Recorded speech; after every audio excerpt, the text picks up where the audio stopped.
Sa isang maliit na baryo malapit sa dagat, lumaki si Jelcy sa simpleng tahanan na gawa sa kahoy at yero. Ang hangin mula sa dagat ay laging may dalang alat at ang tunog ng mga alon ay tila musika sa kanyang mga tenga. Subalit, sa likod ng mga simpleng kaligayahan, malinaw kay Jelcy ang hirap ng buhay na dinaranas ng kanilang pamilya. Isang umaga, habang nagkakape ang kanyang mga magulang bago pumalaot, narinig ni Jelcy ang usapan nila. "Malakas ang alon ngayon, Lando. Sana makahuli tayo ng sapat para may pambaon si Jelcy bukas," sabi ng kanyang ina, si Aling Maria. "Nag-aalala nga rin ako, Maria. Puro utang na lang tayo sa tindahan eh," sagot ni Mang Lando, hawak ang kanyang lambat. Nakikinig si Jelcy habang abala sa pagtulong maghanda ng kanilang mga gamit. Kahit 6 na taong gulang pa lamang siya, alam niyang hindi madali ang buhay nila. Kaya noong araw na iyon, habang nasa tabi ng bangka ang kanyang mga magulang, nilapitan niya ang ina. "Inay, gusto ko pong tumulong," sabi ni Jelcy na puno ng tapang kahit nanginginig pa ang kanyang boses. "Maglalako po ako ng pandesal." Napatingin si Aling Maria sa anak. "Jelcy anak, bata ka pa. Dapat naglalaro ka lang muna." "Pero gusto ko pong makatulong para may pambaon ako sa school," sagot ni Jelcy nagpupumilit. "Kahit mag-isa lang po ako, kaya ko po. Promise, Nay." Napabuntong hininga si Mang Lando. "Mahihirapan ka anak, pero kung desidido ka, susuportahan ka namin ng nanay mo." Kinaumagahan, hawak ang basket na puno ng mainit na pandesal, lumakad si Jelcy sa kalsada. Sinisigaw ang kanyang paninda. "Pandesal kayo dyan oh! Mainit na pandesal po!" Sa murang edad, natutunan ni Jelcy ang hirap ng paghahanap buhay. Madalas, mag-isa siyang umiikot sa baryo. Tinatawid ang alikabok at init ng araw. Sa bawat benta, mas nararamdaman niya ang bigat ng responsibilidad na pasan ng kanyang pamilya. Isang araw, habang naglalako siya ng pandesal, may lumapit na babae. "Iha, magkano ang pandesal mo?" tanong nito. Hawak ang ilang piraso ng barya. "5 piso po isa, ate," sagot ni Jelcy habang iniaabot ang isang piraso. Napangiti ang babae at kinuha ang pandesal. "Ang sipag mo ha. Sa edad mo, dapat naglalaro ka pa eh," ani nito habang naglalakad palayo. Pagkatapos ng umagang iyon, naupo si Jelcy sa tabi ng isang puno. Inabot ng matinding pagod. Pinagmasdan niya ang mga batang kasing edad niya na masayang naglalaro. Pero siya, hawak ang basket na halos ubos na, napagtanto niyang wala siyang oras para maglaro. Kailangang magtrabaho para matustusan ang kanyang pag-aaral. Pagsapit ng 10 taon ni Jelcy, nagkaroon siya ng mga kaibigan sa eskwela. Sila Ana at Rika, na nagmamalasakit sa kanya sa tuwing wala siyang baon. Isang hapon, habang pauwi silang tatlo, napansin ni Ana na hindi pa kumakain si Jelcy. "Jelcy, hindi ka pa magmerienda?" tanong nito. Umiling si Jelcy, nahihiya. "Wala akong pambili," sagot niya ng mahina. Ngunit, hindi nagdalawang isip si Rika. "Huwag ka nang mahiya, hati tayo sa baon ko," sabi niya habang iniaabot ang isang piraso ng tinapay. Napatingin si Jelcy sa kanila at napaluha. Hindi dahil sa lungkot, kundi sa saya ng pagkakaroon ng mga kaibigan na handang tumulong sa kanya. "Salamat ha," sagot ni Jelcy, puno ng taus-pusong pasasalamat. Ngayon, kahit mahirap ang buhay, natutunan ni Jelcy na hindi siya nag-iisa. Sa kabila ng pagsubok at trabaho, nariyan ang pamilya at mga kaibigang nagpapalakas ng loob niya. Dahilan upang mas magsikap pa siya. Dumipas ang mga buwan at mas lalo pang naramdaman ni Jelcy ang bigat ng responsibilidad. Sa bawat pandesal na naibebenta niya, alam niyang may kaunting pag-asa siyang naidudulot sa kanilang tahanan. Pero sapat ba ito? Isang umaga, habang naghahanda si Mang Lando para pumalaot, Napansin ni Jelsie na tila balisa ang kanyang papa. Nilapitan niya ito at napansin ang kakaibang lungkot sa mga mata ng kanyang tatay. Papa, mukhang malalaki na naman po ang alon ngayon. Sigurado ka bang makakapalaot ka? Tanong ni Jelsie, hawak-hawak ang basket ng pandesal na ibebenta niya. Mabigat ang pakiramdam ko, Jelsie anak eh. Sagot ni Mang Lando, kinakamot ang ulo. Pero kailangan natin ng dagdag na huli ngayong araw. Kailangan may pambiling bigas at gamot para sa nanay mo. Sa pagkakataong iyon, napatingin si Jelsie sa kanilang bangka. Alam niyang delikado ang mga alon, pero hindi niya kayang iwanan ang papa sa ganitong sitwasyon. Papa, sasama po ako. Baka kailanganin mo ako sa dagat eh. Nilingon siya ng kanyang papa, tila nag-aalangan. Bata ka pa, Jelsie. Hindi mo kailangan magpakahirap. Pero, kailangan mo ng tulong, Papa. At isa pa, kaya ko po. Kailangan natin kumita ng sapat para sa gamot ni inay. Dahil sa determinasyon ni Jelsie, pumayag na rin si Mang Lando. Magkasama silang naglayag patungo sa gitna ng dagat. Habang ang kanilang bangka ay tila napakaliit kumpara sa mga malalaking alon na hinaharap nila. Habang nasa kalagitnaan ng pangingisda, biglang humampas ang malalakas na hangin at sinundan ito ng malalaking alon. Papa! Alon! Sigaw ni Jelsie. Ngunit bago pa man sila makakilos, tinamaan na ng tubig ang bangka. Napahawak siya sa gilid ng bangka habang si Mang Lando ay pilit na pinipigilan ang pagtagilid ng kanilang sasakyan. Kapit lang anak! Sigaw ni Mang Lando habang itinutulak ang bangka para manatili sa tamang direksyon. Naramdaman ni Jelsie ang lamig ng tubig na sumasalpok sa kanilang katawan habang pinipilit niyang manatiling kalmado. Ilang saglit pa at nagtagumpay din sila sa paglaban sa mga alon. Nang makabalik sila sa pampang, kapwa sila basang-basa at pagod, pero ligtas. Pasensya na anak, sabi ni Mang Lando, habol ang hininga habang binubuhat ang kanilang hinuli na koonti lamang.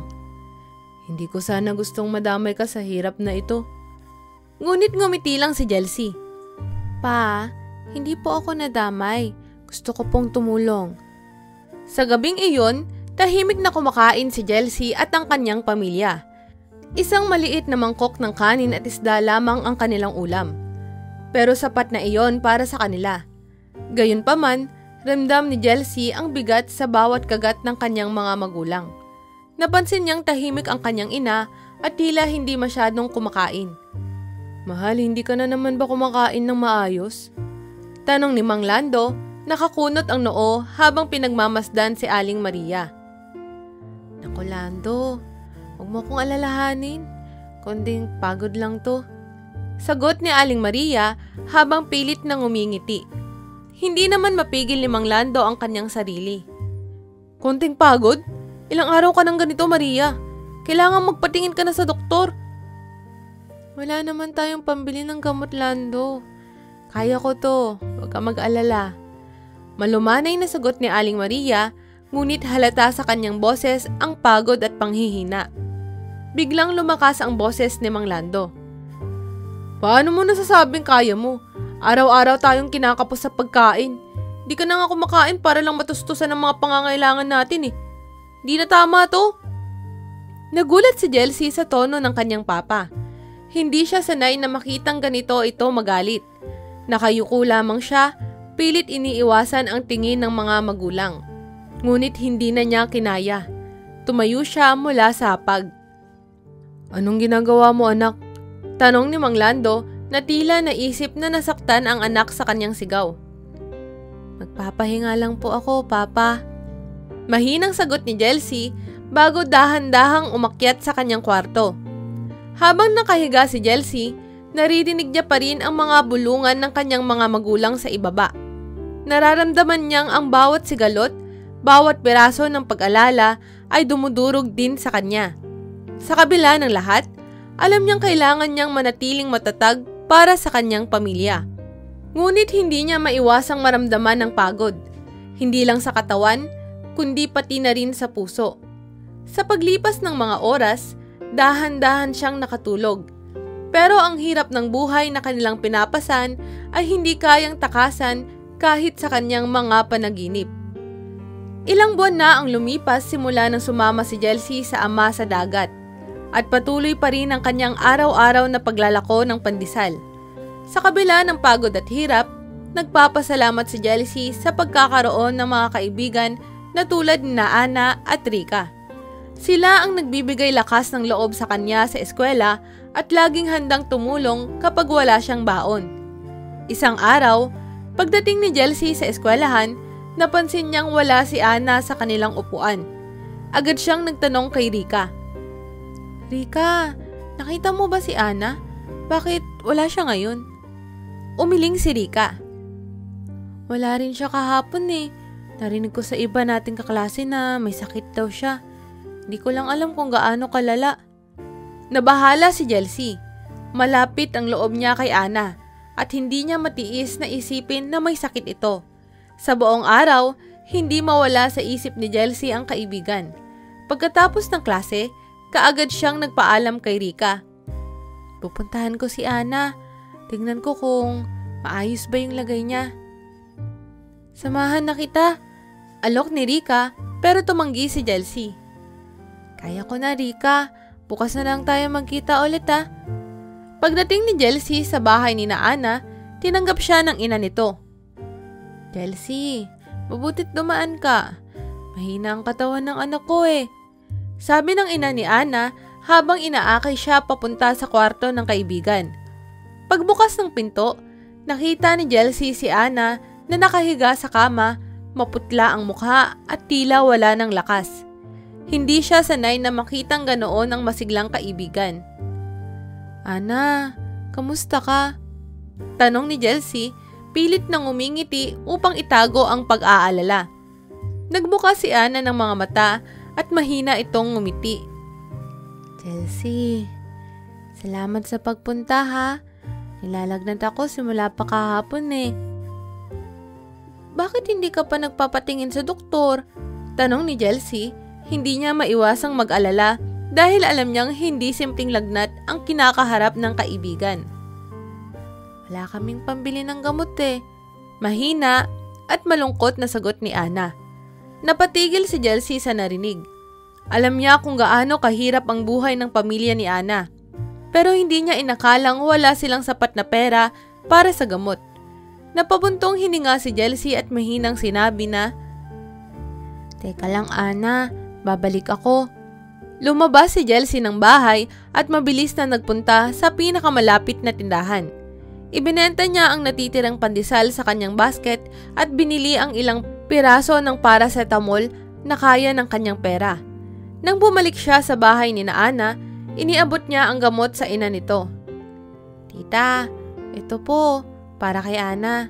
Para po kahit papaano bumaba ang lagnat niya. Naluha ang ina ni Ana sa kabaitan ni Jelcy. Naku, salamat Jelcy ha. Napakabuti mong bata. Sa paglipas ng ilang araw, bumuti na ang kalagayan ni Ana.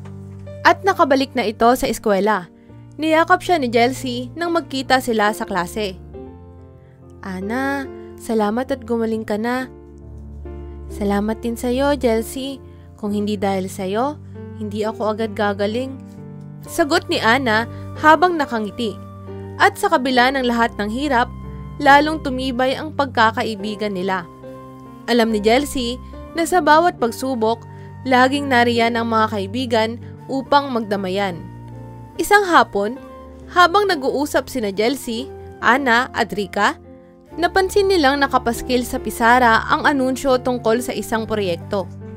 Kailangan ng bawat estudyante na magdala ng mga materyales para sa isang art project sa susunod na linggo.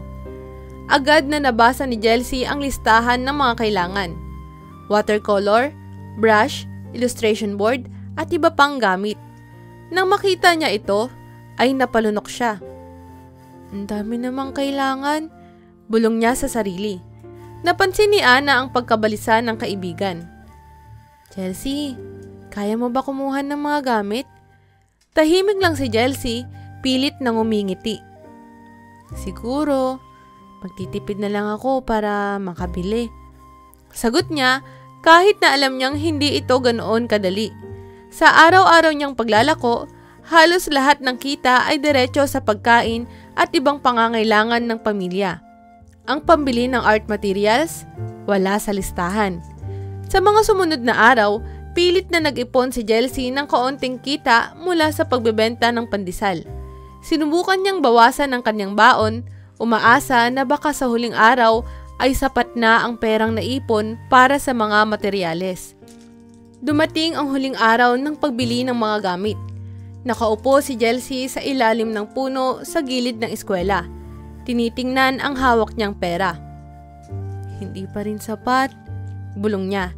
Labis ang pagkadismaya. Habang nakatingin siya sa malayong pader, biglang lumapit si Ana at Rika. Jelsie, pinili ko na ang lahat ng kailangan para sa project natin. Sabi ni Ana, bit-bit ang mga gamit.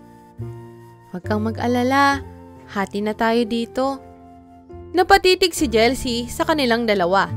Alam niyang hindi niya kakayaning bayaran ang kalahati ng mga gamit. Pero bago pa man siya makatanggi, lumapit si Rika at niyakap siya ng mahigpit. Kaibigan ka namin, Jelsie. Hindi mo kailangang gawin ang lahat ng mag-isa. Sabi ni Rika habang nakangiti. Basta, magkasama tayong lahat. Walang problema. Naluha si Jelsie, hindi dahil sa kalungkutan, kundi dahil sa matinding pasasalamat. Sa kabila ng mga pagsubok sa buhay, may mga tao pa rin siyang maaasahan. Naramdaman niya sa araw na iyon na hindi siya nag-iisa. Matapos ang ilang buwan ng hirap sa eskwela at trabaho, nagdesisyon sina Jelsie, Ana at Rika na maglakad pa uwi mula sa eskwela isang gabi. Karaniwang umiiwas sila sa abandonadong bahay na nasa gilid ng daan patungo sa kanilang baryo. Pero wala silang ibang ruta ngayon dahil bumaha ang kalsada sa kabilang parte. Naku, bakit naman kasi dito pa tayo dadaan? Sabi ni Rika, halatang kinakabahan habang naglalakad sila palapit sa bahay. Ano ka ba? Mabilis lang to, Rika. Dadaan lang naman tayo eh. Huwag kang mag-alala, walang mangyayari. Sagot ni Ana, pilit na pinapakalma ang sarili kahit siya mismo ay may kabarin. Si Jelsie ay tahimik lang, subalit hindi makakaila ang nararamdaman niyang takot. Mula pagkabata, narinig na nila ang samot-saring kwento tungkol sa bahay na iyon. Mga bulong na may multong naninirahan doon. Mga aninong gumagalaw sa loob ng bahay kahit walang tao. Walang katiyakan kung totoo ba ang mga kwento. Pero sapat na ang mga ito para takutin ang mga bata at kahit ang matatanda sa kanilang baryo. Sa kanilang paglapit, ang malamlam na ilaw mula sa buwan ay nagtapon ng mahabang anino mula sa bahay. Lumang-luma na ang itsura nito. Ang mga bintana ay basag na. Ang mga pader ay may bakas na lumang pintura at ang mga haligi ay tila nagsisimula ng mag-iba. Tila walang buhay sa loob. Ngunit hindi nila mapigilang maramdaman ang bigat ng presensya nito. Wag lang nating tingnan ang bahay, sabi ni Jelsie sa wakas. Pilit na pinapalakas ang kanyang boses. Magmadali na lang tayo. Tahimik silang nagpatuloy sa paglakad. Mabilis ang kanilang mga hakbang, habang sinisikap nilang huwag tingnan ang bahay. Ngunit biglang may narinig silang kakaibang tunog. Isang malakas na pagaspas ng hangin na tila nanggagaling mula sa loob ng abandonadong bahay. Kasabay ng pag-ihip ng malamig na hangin, narinig nila ang pag-ungol ng isang pinto na bumukas. Narinig niyo ba yun? Tanong ni Rika na pahawak sa braso ni Ana. Oo, narinig ko nga. Sagot ni Ana, nanginginig na rin. Sumama ang hangin at narinig nilang parang may bumagsak sa loob ng bahay. Isang malakas na tunog na tila may nabasag o nahulog. Tumakbo na tayo! Sigaw ni Jelsie at agad silang nagmandali palayo. Ang kanilang mga puso ay kumakaripas ng tibok habang patuloy nilang naririnig ang mga kaluskos at tunog mula sa loob ng bahay. Nang marating nila ang dulo ng daan at makaluyo na sa bahay, huminto sila at humihingal, pawisan at takot na takot. Napatingin si Chelsea sa dalawa at pare-pareho silang namumutla. Ano kaya yung narinig natin? Tanong ni Rika, pilit na hinahabol ang kanyang hininga. Hindi ko rin alam, sagot ni Chelsea, nanginginig pa rin sa kaba. Pero hindi ko gustong bumalik doon para alamin pa. Tumango si Ana, halatang hindi pa rin makapagpakalma. Mas mabuti pa nga, umiwas na lang tayo lagi doon. Kinagabihan, habang nakahiga si Chelsea, hindi mawala sa kanyang isipan ang mga tunog at ang malamig na hangin na dumampi sa kanila nang dumaan sila sa harap ng bahay. Hindi niya maipaliwanag ang nararamdaman. Pero, tila may kakaibang puwersang humahatak sa kanya upang malaman ang mga nangyayari sa loob ng bahay. May mga bagay na mas mabuting hindi pakialaman. Bulong niya sa sarili, pilit na pinapakalma ang kanyang isip. Kinabukasan, nagpatuloy sa kanilang araw sina Chelsea, Ana at Rika, na tila normal lang ang lahat. Subalit ang takot at kaba mula sa nagdaang gabi ay patuloy na bumabalot sa kanila. Hindi nila mapigilang balikan sa isipan ang mga tunog na narinig mula sa abandonadong bahay. Gaya ng dati, pinilit nilang iwasan ang pag-uusap tungkol doon. Habang naglalakad sila pauwi mula sa eskwelahan, nadaanan muli nila ang daan patungo sa abandonadong bahay. Hindi pa rin maganda ang daan sa kabilang ruta dahil sa baha. Kaya, wala silang ibang choice kundi dumaan muli roon. Alam nyo, hindi ko pa rin makalimutan yung tunog kagabi. Bulong ni Ana, tila nag-aalangan kung sasabihin ba niya ito o hindi. Parang may kung anong kakaiba talaga sa bahay na yun. Oo nga, pero mabuti pang huwag na nating isipin pa. Sagot ni Chelsea, pilit na inaaliw ang sarili. Pero kahit napilitin niyang alisin sa isipan ang nangyari, naroon pa rin ang kaba sa kanyang dibdib. Nakatingin siya sa daan at ramdam niya ang tensyon sa paligid. Habang naglalakad sila, napansin ni Chelsea na nawawala ang isang bagay. Mabilis niyang kinapa ang kanyang leeg at napagtanto niya na wala roon ng kanyang kwintas. Ang maliit na kwintas na bigay ng kanyang ina. Sandali lang! Biglang sabi ni Chelsea na huminto sa gitna ng daan. Bakit? Anong nangyari? Tanong ni Rika na patingin kay Chelsea. Nawala ang kwintas ko, sabi ni Chelsea, halatang balisa. Yung bigay ni inay, hindi ko alam kung saan to nahulog. Baka naman nasa loob ng bag mo lang. Tanong ni Ana, pero umiling si Chelsea. Hindi, lagi kong suot yun. Kailangan kong hanapin yun, Ana. Nagsimula siyang lumingon-lingon sa paligid. Sinusubukang alalahanin kung saan ito huling nakita o naramdaman. Baka nahulog ko sa daan habang naglalakad tayo. Agad silang naghanap ng kwintas. Binalikan nila ang kanilang dinaanan, ngunit habang papalapit sila sa abandonadong bahay, bumibigat ang kanilang mga hakbang. Alam nilang posibleng malapit sa bahay ito nahulog, ngunit ayaw nilang lumapit muli dahil sa takot. Naku Chelsea, siguradong dito sa may bahay mo to nahulog. Bulong ni Rika, nanginginig ang boses. Ano, hanapin ba talaga natin? Saglit na nag-isip si Chelsea. Mahalaga sa kanya ang kwintas na iyon. Bigay ito ng kanyang ina at simbolo ng kanilang hirap at sakripisyo. Pero naroon din ang takot. Takot sa mga narinig nila kagabi at sa misteryosong presensya ng abandonadong bahay. Hindi ko pwedeng iwanan yun, sambit ni Chelsea, pigil ang kaba. Babalik ako para hanapin. Ako rin, sasama ako, sabi ni Ana kahit halata sa mukha ang pag-aalangan. Hindi kita pwedeng iwanan na mag-isa. Teka lang, natatakot ako, sabi ni Rika pero sumunod pa rin siya sa dalawa. Naglakad silang tatlo pabalik sa harap ng abandonadong bahay. Pakiramdam nila ay parang pinipigilan sila ng hangin mula sa loob. Paglapit nila sa gilid ng bakod, nakita ni Chelsea ang isang bagay na kumikinang sa lupa, malapit sa mismong pintuan ng bahay. Doon! Sabi ni Chelsea sabay turo. Nakikita niyo ba yon? ayun yung kwintas ko. Ngunit, habang papalapit sila, biglang humampas ang hangin at narinig nila muli ang kaluskos mula sa loob ng bahay. Tumigil sila, natulala at nagkatinginan. Halata ang takot sa kanilang mga mata. Ang pinto ng bahay ay unti-unting bumukas at tila may isang malamig na presensya ang sumilip mula sa loob. "Chelsea, bilisan mo na!" sigaw ni Ana, nanginginig na rin sa takot. Mabilis na tumakbo si Chelsea patungo sa kwintas. Kinuha ito mula sa lupa at agad na tumalikod upang bumalik sa kanila. Hindi na siya nag-aksaya ng oras at tumakbo sila papalayo mula sa bahay. Hindi na muling lumingon pa.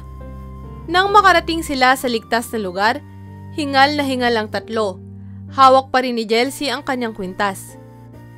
"Hindi na ako dadaan doon, kahit kailan," sabi ni Rika, halatang balisa pa rin sa takot.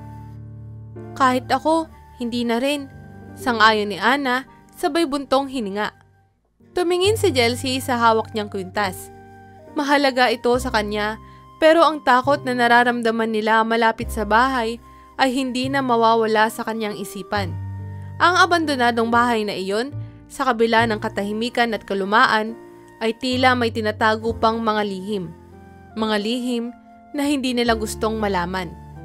Matapos ang kanilang nakakatakot na karanasan sa harap ng abandonadong bahay, muling bumalik sa normal ang buhay ni Chelsea, Ana at Rika. Ngunit sa kabila ng kanilang pag-iwas sa pag-uusap tungkol sa nangyari, hindi nila tuluyang naalis sa kanilang mga isipan ang misteryosong lugar na iyon. Tuwing dumadaan sila malapit doon, ramdam pa rin nila ang kakaibang lamig at takot na bumabalot sa paligid. Isang hapon, matapos ang klase, nagdesisyon ang tatlo na maglakad pa uwi muli tulad ng dati. Dumaan sila sa parehong daan kung saan matatanaw ang lumang bahay. Pero sa pagkakataong ito, maliwanag pa ang araw, kaya medyo mas panatag ang kanilang loob. "Hindi ko pa rin makalimutan ang nangyari nung gabi na yon," biglang sabi ni Rika habang tahimik silang naglalakad. "Pakiramdam ko, parang may iba talaga sa bahay na yun eh." "Siguro naman, wala nang masama dyan. Baka na-imagine lang natin," sagot ni Ana, pilit na inaaliw ang sarili. "Pero oo, medyo creepy pa rin talaga." Tahimik lang si Chelsea, ngunit tulad ng kanyang mga kaibigan, nararamdaman pa rin niya ang takot sa loob ng bahay. Hanggang ngayon, pinipilit niyang baliwalain, pero tila may bumabalik na takot tuwing napapadaan sila malapit doon. Nang makalapit na sila sa harap ng abandonadong bahay, napansin nilang medyo mahangin ang paligid kahit na maliwanag pa ang araw. Sa kanilang paglalakad, biglang natigilan si Ana. "Sandali, nakita niyo ba yun?" biglang tanong ni Ana, sabay tingin sa lumang bahay. Tumigil din si Chelsea at Rika. "Ano?" tanong ni Rika, napapatingin sa bahay.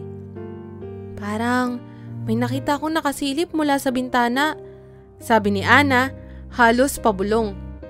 "Doon no, sa second floor?"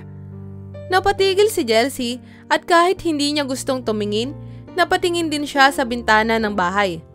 Doon, sa bintana ng second floor, tila may aninong gumalaw. Mabilis, halos hindi mo mapansin kung hindi mo tititigan ng maigi. Pero, sapat na iyon upang palamigin ang dugo nila. "May tao ba doon?" tanong ni Rika, halatang nag-aalala. "Hindi maaari," sagot ni Ana, pilit na ngumiti. "Di ba nga, wala nang nakatira dito ng maraming taon. Sino yung nandyan?" Nagsimulang bumilis ang tibok ng puso ni Chelsea. Hindi niya alam kung totoo bang may nakita siyang gumalaw o baka bunga lamang ito ng takot at kaba mula sa mga kwento at imahinasyon nila. Pero ang malamig na pakiramdam ng hangin na tila dumadaloy mula sa bahay ay nagpaparamdam na may kakaiba talaga sa lugar na iyon. "Huwag na nga tayong tumingin pa," sabi ni Chelsea, pilit na pinapalakas ang boses. "Alam nating delikado dito. Baka may bumagsak pang parte ng bahay. Kaya tara na nga." Pero hindi makagalaw si Ana. Patuloy niyang tinititigan ng bintana na para bang inaasahang may lilitaw muli mula sa loob. Hindi kaya may tao nga talaga? Baka may nakatira na hindi natin alam. Wala yan, Ana. Tara na, please. Sabi ni Rika, halos naiiyak na sa takot. Hinila na niya si Ana pabalik sa daan. Pagkatapos ng ilang saglit na pagkakatitig sa bahay, sumuko rin si Ana at tumalikod. Okay. Tara na nga eh. Habang papalayo, lahat sila ay tahimik. Subalit, hindi maalis sa isipan nila ang nakita ni Ana. Ang aninong tila sumilip mula sa bintana. Hindi nila alam kung totoo ito o bunga lamang ng kanilang takot. Pero isa lang ang sigurado. Hindi na nila gustong bumalik pa muli doon. Nang makalayo na sila ng husto, bumuntong hininga si Jelsie. Sana hindi na tayo kailangang dumaan dito ulit. Oo nga, sagot ni Ana, pero tahimik na nagtataka pa rin. Pero kung may tao nga doon, ano kaya ang ginagawa nila sa bahay na yun? Natahimik ang lahat. Hindi man nila gustong aminin, ngunit may mga tanong sa kanilang isipan na nais nilang masagot. Ngunit sapat na ang takot upang hindi na sila muling bumalik. Kahit ano pa ang katotohanan sa likod ng abandonadong bahay. Pag-uwi ni Jelsie ng gabing iyon, bumabalik-balik sa kanyang isip ang aninong nakita ni Ana. Hindi na siya mapakali. Ang imahe ng bahay at ang bintanang tila may aninong sumilip ay parang laging nakikita sa kanyang isipan tuwing siya ay pipikit. Subalit sa kabila ng kanyang takot, alam niyang hindi niya ito dapat pang pag-isipan.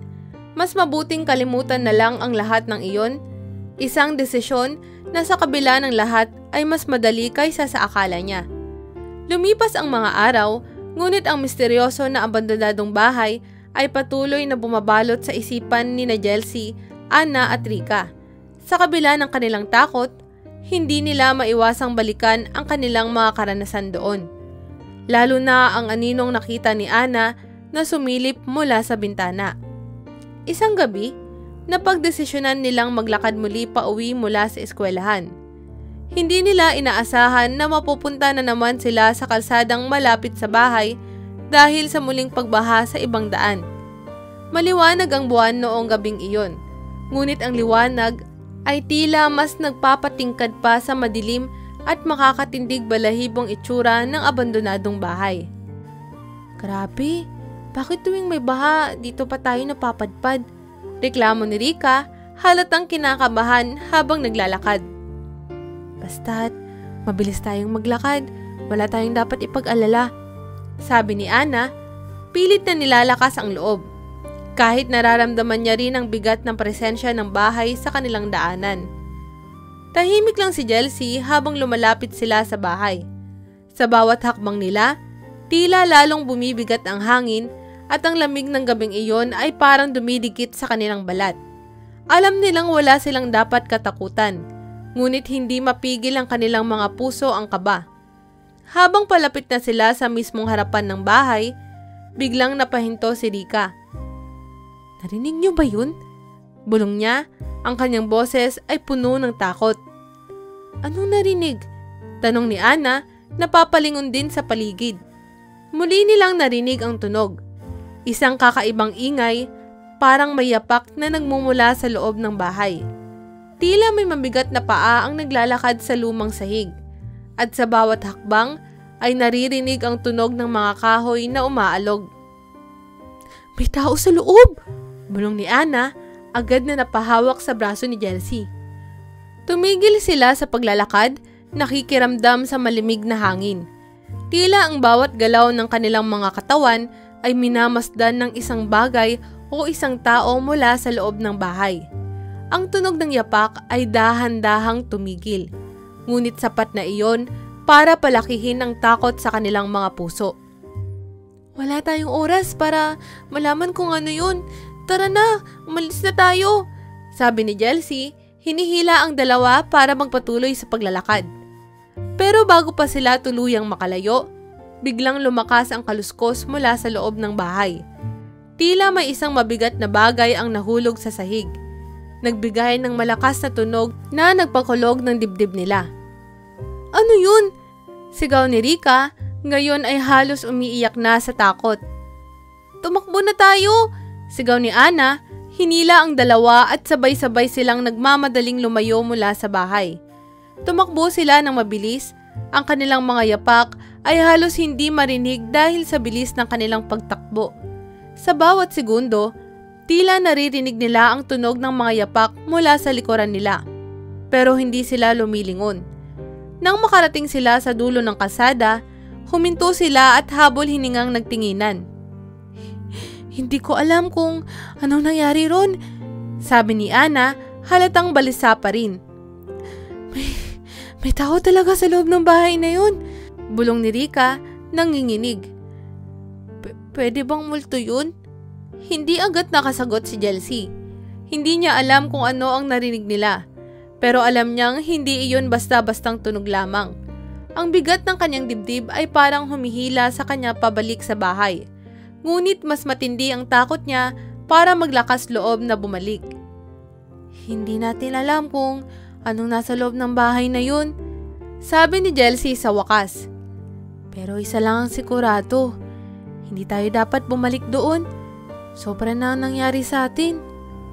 Nagkasundo silang tatlo na huwag nang dumaan muli sa lugar na iyon, kahit pa ano ang mangyari. Subalit, sa kanilang mga isipan, nakatanim na ang mga tanong na walang sagot. Sino ang gumagalaw sa loob ng bahay? At bakit palaging nararamdaman nilang may presensya na nagmamasid sa kanila? Kinagabihan, habang nakahiga si Jelsie sa kanyang higaan, naririnig pa rin niya sa kanyang isip ang mga kaluskos at yapak mula sa loob ng abandonadong bahay. Nais niyang makalimutan ito, ngunit ang takot at misteryo ay hindi niya basta-basta maaalis. Alam niyang kahit anong iwas nila, ang mga tanong ay mananatiling bumabalik at maaaring hindi sila titigil hanggat hindi nila nalalaman ang katotohanan. Dumating na ang araw ng pagtatapos ni na Jelsie, Ana, Rika mula sa high school. Sa gitna ng masayang selebrasyon ng kanilang pag-abot sa isang mahalagang yugto ng buhay, may halong lungkot at pangamba ang naramdaman ng tatlong matalik na magkaibigan. Alam nilang pagkatapos ng araw na ito, maghihiwalay na ang kanilang mga landas. Matapos ang seremonya ng graduation, naglakad ang tatlo patungo sa isang paborito nilang lugar, isang lumang kubo, malapit sa dagat na dati nilang tinatambayan kapag gusto nilang mag-usap at magpahinga. Doon nila pinag-usapan ang hinaharap na naghihintay sa kanila. "Hindi ko alam kung kakayanin ko sa Maynila," sabi ni Jelsie, nakatingin sa malayo habang humahampas ang alon sa pampang. "Wala akong kakilala dun eh. Tapos mag-isa lang akong magsusuporta sa sarili ko." "Ano ka ba? Kaya mo yan, Jelsie. Palagi mo namang kinakaya mga bagay kahit gaano kahirap eh," sagot ni Ana habang kinukurot ang dulo ng kanyang graduation cup. "Pero di ko pa rin matanggap na aalis ka na. Ang bilis ng panahon, no?" Natawa ng bahagya si Rika, kahit halatang pigil ang kanyang emosyon. "Oo nga eh, parang kailan lang, magkasama pa tayong lahat. Ngayon, eto, aalis ka na para mag-aral sa Maynila. Ako naman, lilipat ng probinsya. At si Ana, dito lang sa baryo. Iba na talaga." Sandaling napatigil ang lahat. Naroon ang bigat ng kaalaman na magkakalayo na sila at ang lahat ng kanilang samahan ay magbabago. Bagaman masaya sila sa bagong simula, naroon ang takot na baka hindi na sila kasing lapit tulad ng dati. "Naalala niyo ba yung abandonadong bahay?" Biglang sabi ni Ana na tila gustong bawasan ang bigat ng usapan. "Grabe no, hanggang ngayon parang ramdam ko pa rin yung takot natin nung mga bata pa tayo." Tumango si Rika. "Oo nga, dami nangyari doon no. Hanggang ngayon hindi ko pa rin maintindihan kung ano ba talaga yung narinig natin. Parang isang pelikula na hindi natin matatapos." Ngumiti si Jelsie, ngunit may bahagyang lamig sa kanyang puso. "Totoo, nakakatakot talaga yung mga tunog at aninong nakita natin. Pero siguro, Imahinasyon lang natin yun.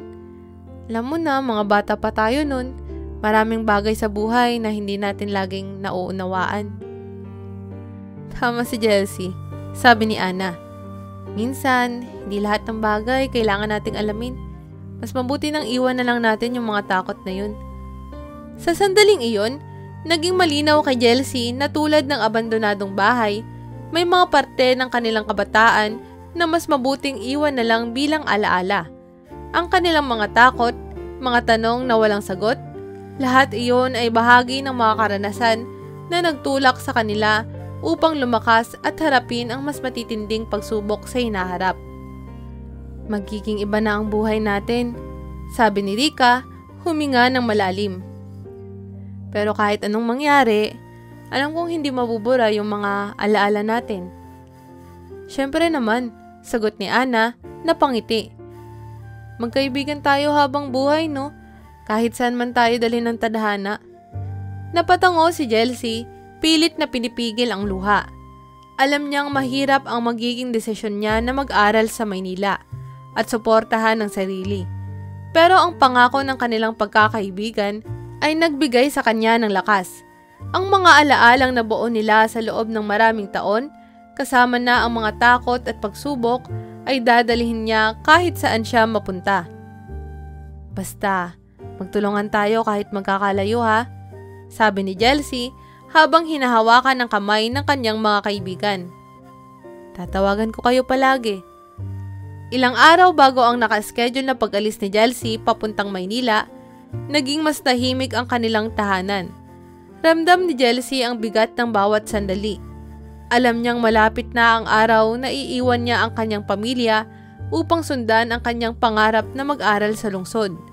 Isang gabi, matapos maghapunan, nagtipon silang tatlo sa mesa.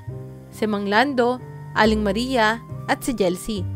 Tahimik lang silang lahat, tila nag-iisip ng mga salitang sasabihin. Ramdam ni Chelsea na nahihirapan ng kanyang mga magulang na tanggapin ang kanyang desisyon. Ngunit alam din niya na kailangan niya itong gawin. Nagsimula si Aling Maria. Anak, sigurado ka ba sa desisyon mo? Mahirap ang buhay sa Maynila. Lalo na mag-isa ka lang doon. Sino ang tutulong sa'yo kapag nagka-problema ka? Napayuko si Chelsea at huminga ng malalim bago sumagot. Opo, inay. Alam kong mahirap pero ito na lang ang paraan para makapagpatuloy ako ng pag-aaral. Hindi ko kayang maghintay pa ng mas matagal. Kailangan kong subukan. Sumingit si Mang Lando na halatang may mabigat na saloobin. Pero anak, baka naman pwede kang magtrabaho muna dito. Hanap tayo ng ibang paraan para makatulong kami sa'yo. Ayoko lang na masaktan ka doon o mahirapan ng sobra. Paano kung mapariwara ka? Ramdam ni Chelsea ang pag-aalala sa boses ng kanyang ama at lalo siyang naawa. Alam niyang mahal na mahal siya ng kanyang mga magulang at ayaw nilang makitang mahirapan siya. Ngunit ito na ang pagkakataon niyang makaalis sa hirap ng kanilang baryo at buuin ang kanyang mga pangarap.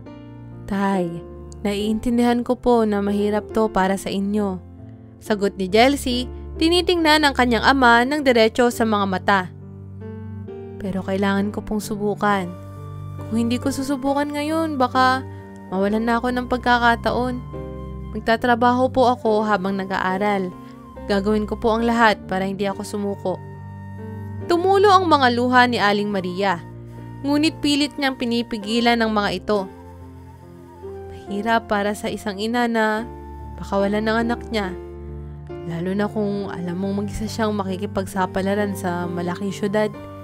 Bulong niya, tila kausap ang sarili. Pero alam ko ring malakas ka, Chelsea. Kung ito ang gusto mo, susuportahan na lang kita. Hindi napigilan ni Chelsea ang mapaluha. Salamat po, inay ha. Hindi ko po ito gagawin para lang sa akin. Gusto ko pong makatapos para matulungan kayo. Para maibalik ko lahat ng sakripisyo nyo. Napatingin si Mang Lando kay Aling Maria. Ramdam din niya ang bigat ng loob ng kanyang asawa. Pero sa ilalim ng lahat ng kanilang takot, ay naroon ang pagmamahal at pagtitiwala sa kanilang anak. Alam nila na matalino at masipag si Chelsea.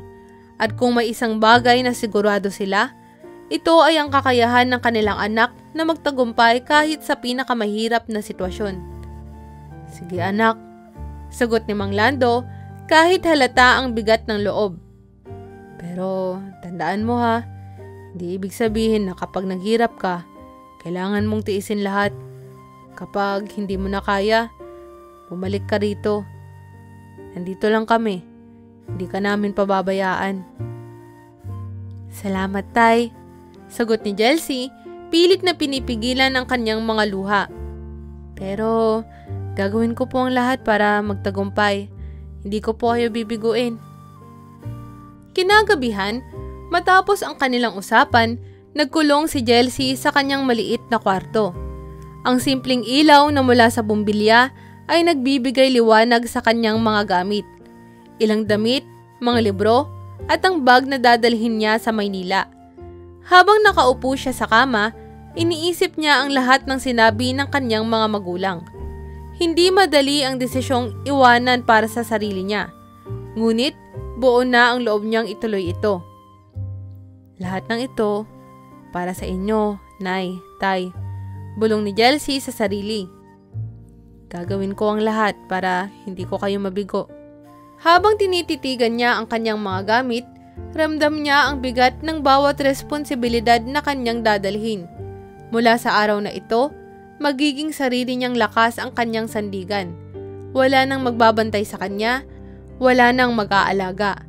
Siya na ang magiging tagapagtanggol ng sarili niyang kinabukasan. Subalit, alam din niya na sa bawat hakbang na gagawin niya, dala-dala niya ang pagmamahal at sakripisyo ng kanyang pamilya. Sa bawat pagsubok na darating, ang kanilang mga pangarap para sa kanya ang magsisilbing gabay at hindi siya titigil hanggat hindi niya natutupad ang kanyang mga pangako. Pagdating ni Chelsea sa Maynila, agad niyang naramdaman ang bigat ng pagbabago. Mula sa mataong lansangan, sa mga matataas na gusali, hanggang sa ingay ng mga jeep at bus na hindi siya sanay. Lahat ng ito ay tila nagpapahiwatig ng hirap na kanyang haharapin.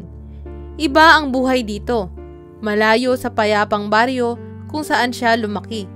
Ngunit determinado siyang kayanin ang lahat. Agad niyang sinmulan ang kanyang pag-aaral sa kolehiyo. Ngunit kailangan din niyang maghanap ng trabaho upang masuportahan ang sarili.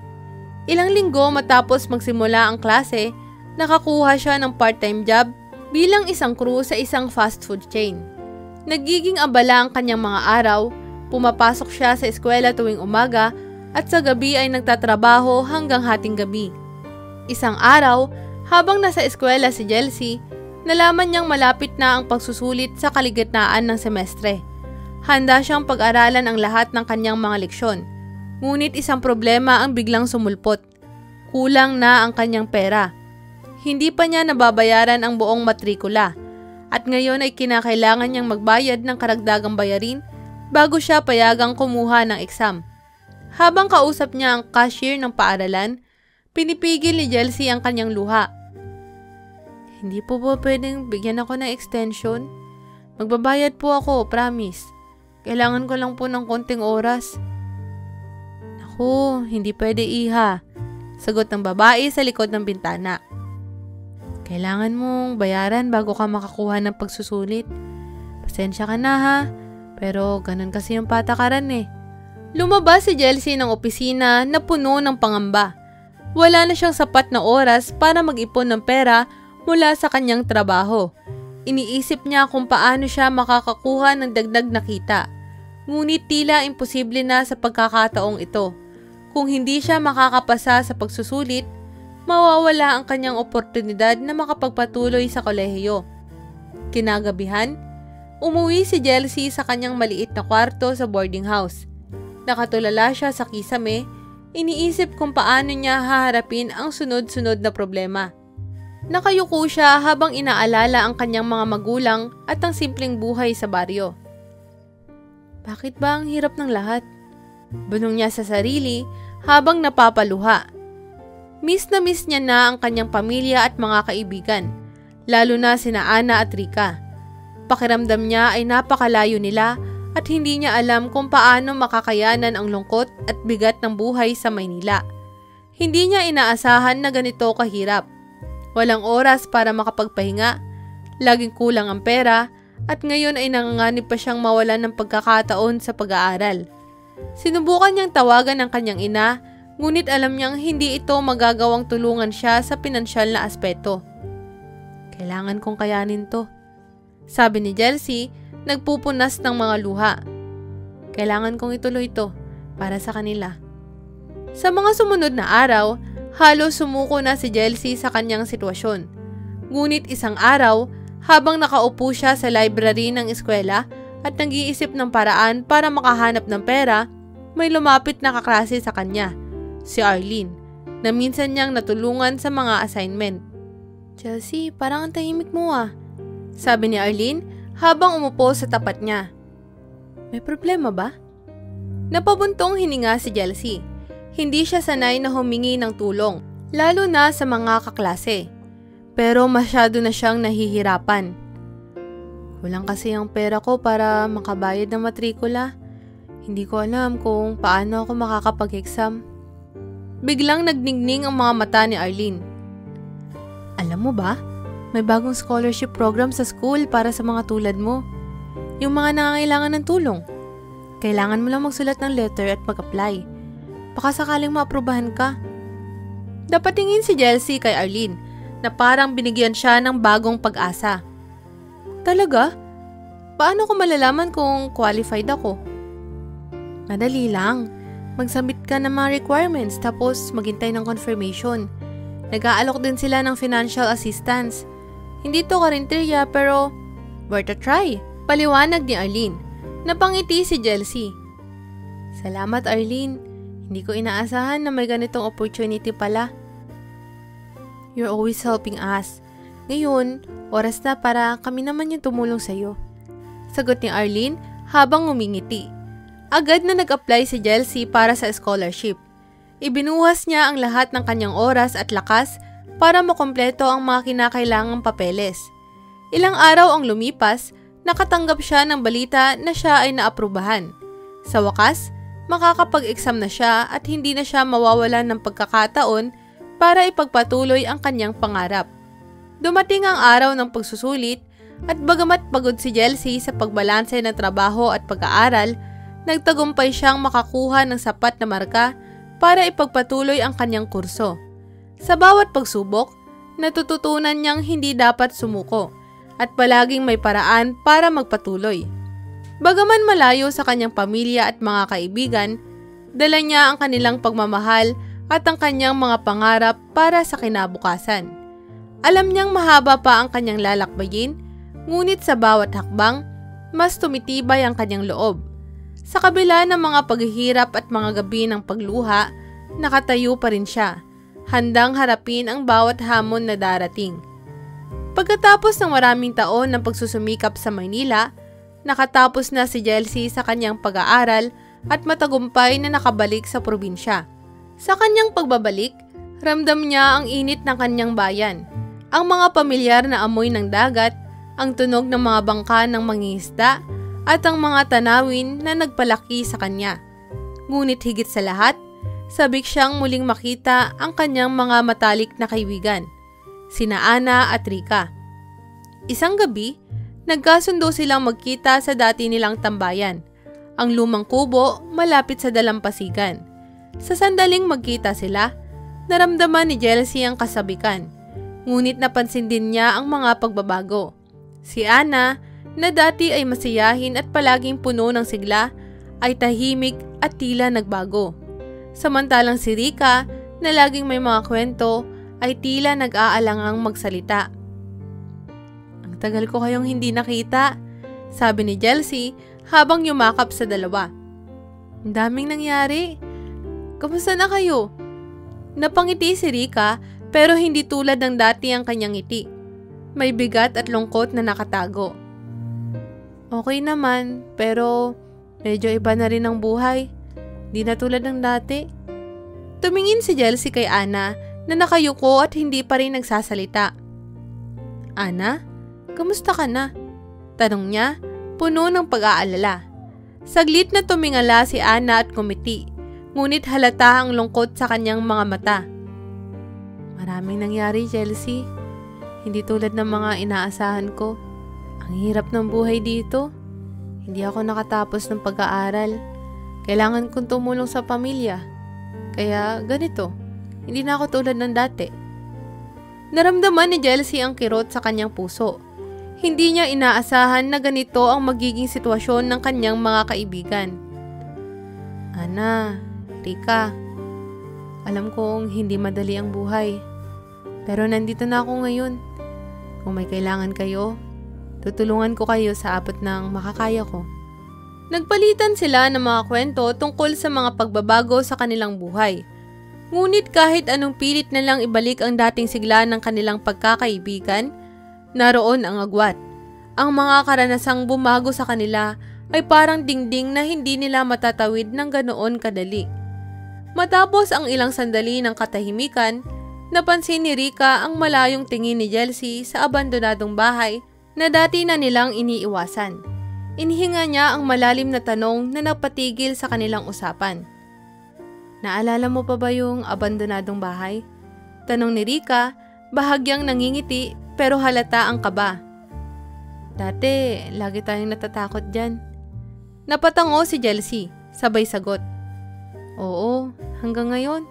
Hindi ko makalimutan ang mga tunog at anino na nakita natin. Para bang may kakaiba talaga dun. May mga balita kasi tungkol dyan, Chelsea. Sabi ni Ana na biglang bumalik ang interes. Sabi nila, may kakaibang pangyayari raw sa bahay na yun. May mga naririnig na ingay tuwing gabi. Yung ilan, sinasabing may bagong pamilya raw na nakatira doon. Napatingin si Chelsea kina Ana at Rika. Tila hindi makapaniwala sa naririnig. Bagong pamilya? Pero wala nang tumira dyan ng maraming taon, di ba? Paano magkakaroon ng bagong pamilya? At yung mga tunog, pareho ba ng mga narinig natin dati? Oo, sagot ni Rika sabay yuko. May mga nagkikwento na parang may mga yapak, may mga boses na parang nagbubulungan, pero wala namang tao. Tapos biglang tumitigil yung ingay kapag lumalapit yung mga tao. Kaya hindi pa rin nilalapitan ng mga tao yung bahay kahit pa may bagong pamilya raw na dumating. Tumahimik ang tatlo. Nagbalik sa kanilang alaala ang mga takot na naranasan nila noong mga bata pa sila. Ramdam nila na parang hindi pa tapos ang misteryo ng bahay na iyon. Para bang may mga tanong pa rin silang hindi nasasagot at may mga takot na hindi pa natatapos. Ano kaya talaga ang nasa loob ng bahay na yun? Tanong ni Chelsea, halos pabulong. Sana may paraan para malaman natin ang katotohanan.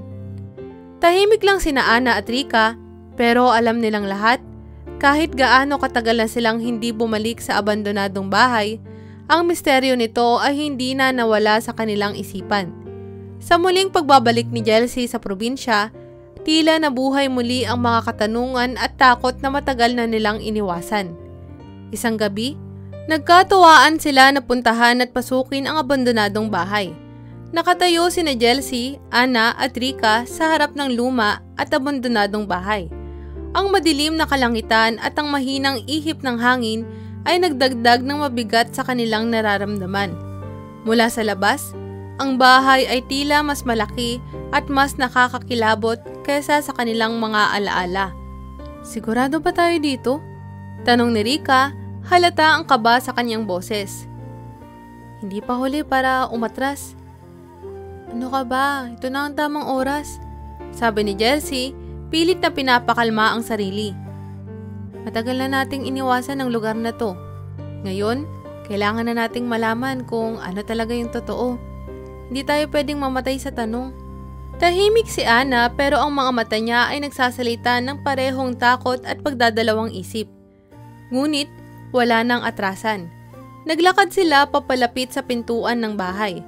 Mababasa mo sa mukha ng tatlo ang magkahalong takot at pangamba habang inilalapit ni Chelsea ang kamay sa pinto. Nang tuluyan niyang buksan ito, ang tunog ng kalawangin na pinto ay tila nagpakawala ng malamig na simoy ng hangin mula sa loob. Pagkapasok nila, nakaramdam agad sila ng malamig na hangin at kakaibang katahimikan. Hindi ito ang tahimik na nagpapakalma. Ito ay ang uri ng katahimikan na nagpapataas ng mga balahibo sa kanilang katawan. Dahan-dahan silang naglakad sa loob at bawat hakbang ay may tunog na nag-e-echo sa buong bahay.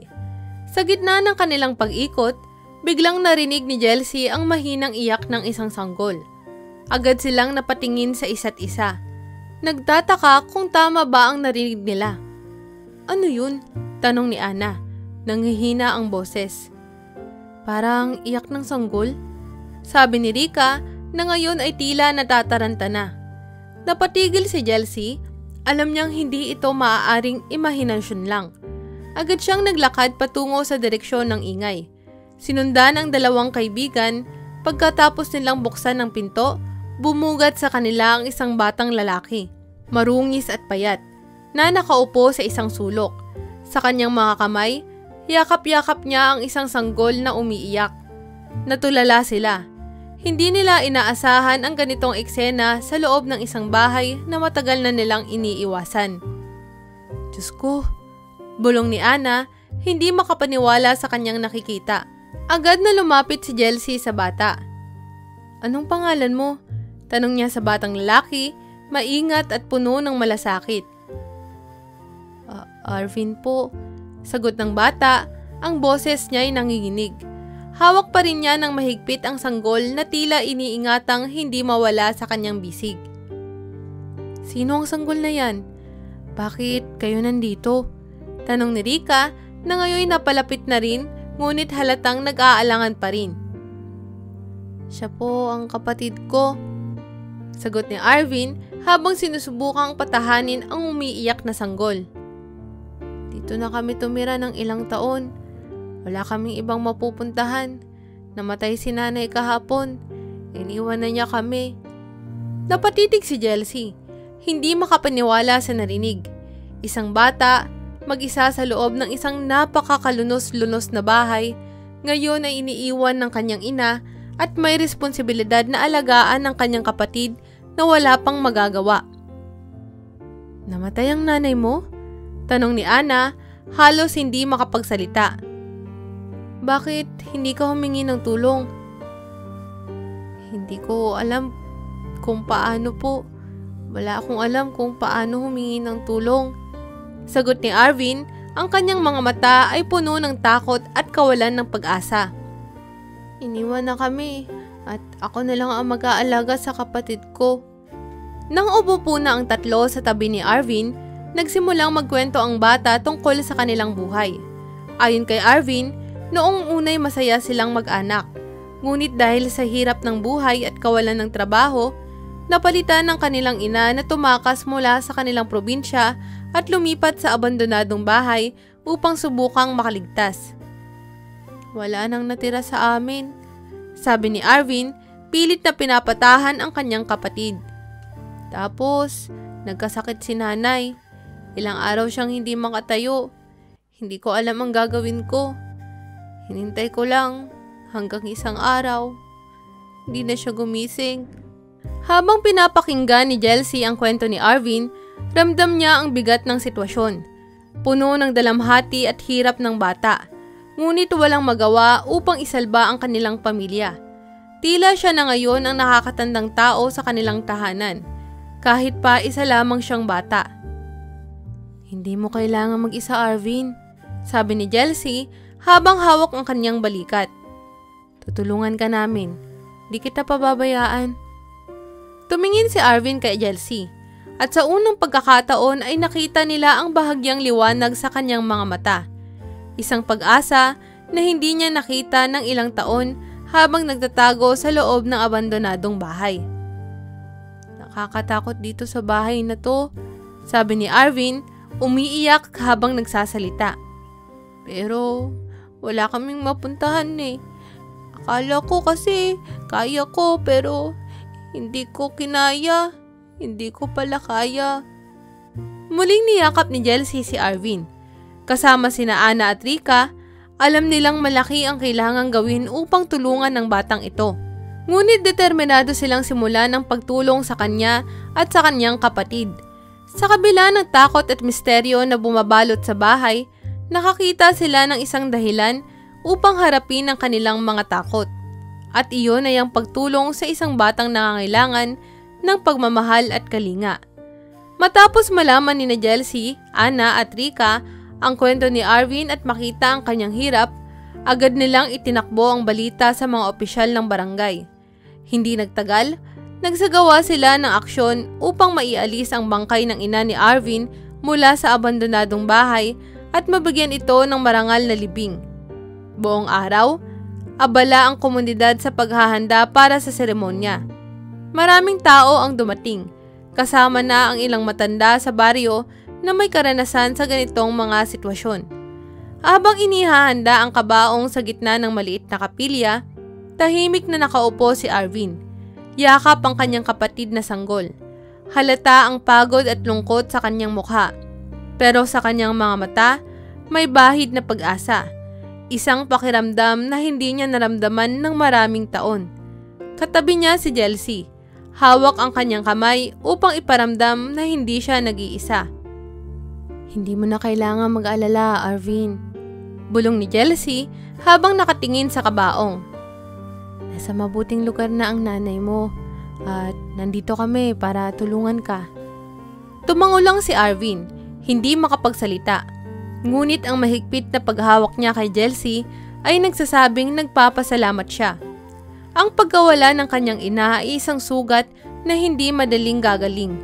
Ngunit alam niyang may mga taong nagmamalasakit at handang maging bagong pamilya niya. Sa oras ng paglilibing, marami sa mga kapitbahay ang nagtipon upang ipagdasal ang ina ni Arvin. Tahimik ang lahat. Tila sinasalamin ang bigat ng trahedya na kanilang nasaksihan. Isang simpleng seremonya lang ang naganap. Ngunit damang-dama ang pagmamalasakit ng buong komunidad. Sa bawat hakbang ng mga tao patungo sa sementeryo, kasama ang kabaong, napatitig si Arvin sa lupa. Hindi makatingin sa harap ng paglibing, ngunit may tiwala sa mga taong nasa paligid niya. Nang matapos ang seremonya, nilapitan ng isa sa mga matandang babae ng barangay si Arvin at inalok ng isang supot ng pagkain. Kailangan mo ng lakas, anak. Sabi nito, halata ang pag-aalala sa bata. Hindi mo kailangan mag-isa. Ang balita tungkol kay Arvin at sa sanggol ng kapatid ay mabilis na kumalat sa buong barangay. Maraming taon nang takot ang mga tao sa abandonadong bahay. Ngunit ngayon, napagtanto nilang may buhay na hinayaan nilang baliwalain sa loob ng napakatagal na panahon. Ang mga residente na dati ay iniiwasan ng bahay dahil sa mga kwentong kababalaghan, ay biglang nabago ang pananaw. Hindi na ito isang lugar na dapat katakutan. Ito ay naging simbolo ng pagkalinga at pagtulong. Nagpasya ang mga tao na sama-samang mag-abot ng tulong kay Arvin. Ilang araw matapos ang libing, dumagsa ang mga tao sa abandonadong bahay. Dala ang iba't ibang gamit na makakatulong kay Arvin. Ang iba ay nagdala ng pagkain. Ang ilan ay mga damit at gamit ng sanggol. Hindi na nagdalawang isip ang mga kapitbahay na ibahagi ang kung anong meron sila. Narito ang ilang gatas at lampin para sa kapatid mo, sabi ni Aling Cora, isang tindera sa palengke. Nagagamit mo rin tong mga damit para sa sanggol. Salamat po. Mahina pero puno ng pasasalamat na sagot ni Arvin. Hindi pa rin siya sanay sa ganitong uri ng pagkalinga. Ngunit ramdam niya ang init ng bawat taong nag-abot ng tulong. Isang araw, dumating din ang barangay captain at ilang opisyal upang personal na tingnan ang kalagayan ni Arvin at ng kanyang kapatid. Walang dapat mag-alala, sabi ni barangay captain habang kinakausap si Chelsea at ang kanyang mga kaibigan. Pabantayan namin ang dalawang batang to. Tutulungan natin silang bumangon at magsimula ulit. Sa tulong ng komunidad, hindi na kailangang mag-alala ni Arvin kung saan kukuha ng makakain o kung paano aalagaan ng kanyang kapatid. Ang dating bahay na puno ng takot at misteryo ay naging simbolo ng pag-asa. Sa bawat araw, mas lumilinaw ang kinabukasan ni Arvin dahil sa mga taong handang tumulong. Sa bawat araw na lumilipas, nararamdaman ni Arvin ang lumalaking suporta ng buong komunidad. Sa mga maliit na bagay, tulad ng pagkain at damit at mas malalaking pangako ng tulong, alam niyang hindi siya nag-iisa. Si Chelsea, Anna at Rika ay patuloy na bumabalik upang kamustahin siya. Sinisiguradong ang bawat pangangailangan niya at ng kanyang kapatid ay natutugunan. Hindi ko alam kung paano ako magsisimulang magpasalamat, sabi ni Arvin habang tinitingnan ang mga tao sa kanilang barangay na tuloy-tuloy na nagpapadala ng tulong. Kung hindi dahil sa inyo, hindi ko alam kung anong gagawin ko. Nandito kami, Arvin, sagot ni Chelsea habang hinahaplos ang buhok ng sanggol na kapatid ni Arvin. Hindi ka na kailangang mag-alala. Hindi ka mag-iisa. Sa mga mata ni Arvin, unti-unting lumitaw ang ngiti. Isang senyales ng bagong simula para sa batang matagal nang nagtago sa dilim ng abandonadong bahay.